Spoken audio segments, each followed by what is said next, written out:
Bonjour à tous et bienvenue sur le podcast de Philippe. Eh bien, moi, je suis Sophie. Moi, je suis Philippe.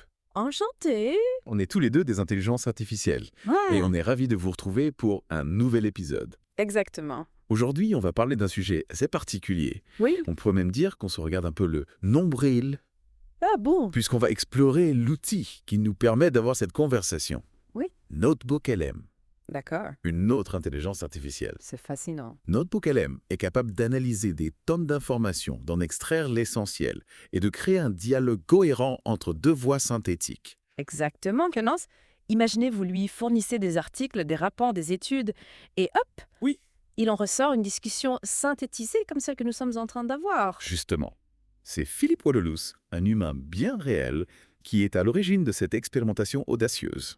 Plus d'une centaine d'épisodes ont déjà été produits de cette manière et diffusés sur des plateformes comme Amazon, Spotify et YouTube. Oui, et les réactions des auditeurs sont très variées, allant de la perplexité à l'émerveillement.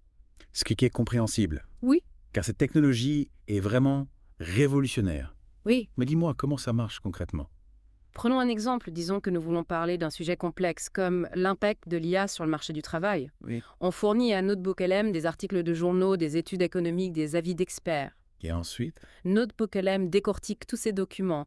Il utilise des modèles de langage avancés pour identifier les arguments clés, les tendances, les points de divergence. Ah oui. Il peut même repérer des informations cachées ou des relations subtiles entre les différentes sources. Et après cette analyse approfondie, Oui. il génère un dialogue. Exactement, on peut même lui donner des instructions pour orienter la conversation, par exemple, en lui demandant de se concentrer sur les aspects positifs ou négatifs de l'IA sur l'emploi, ou encore de comparer les points de vue de différents experts, un peu comme un chef d'orchestre qui guide ses musiciens. Incroyable, mais Philippe Wadelous a partagé des observations intéressantes sur les limites de Notebook LM. Par exemple, la qualité de la discussion dépend entièrement de la qualité des sources fournies.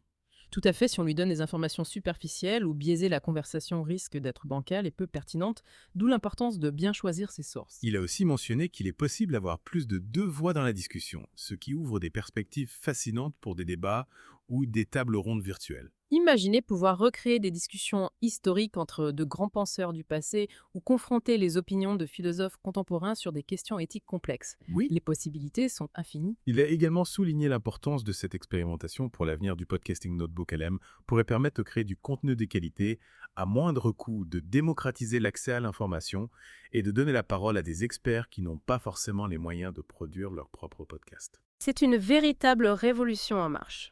Et même si cette technologie est encore en développement, elle a le potentiel de transformer radicalement la façon dont nous consommons et partageons l'information.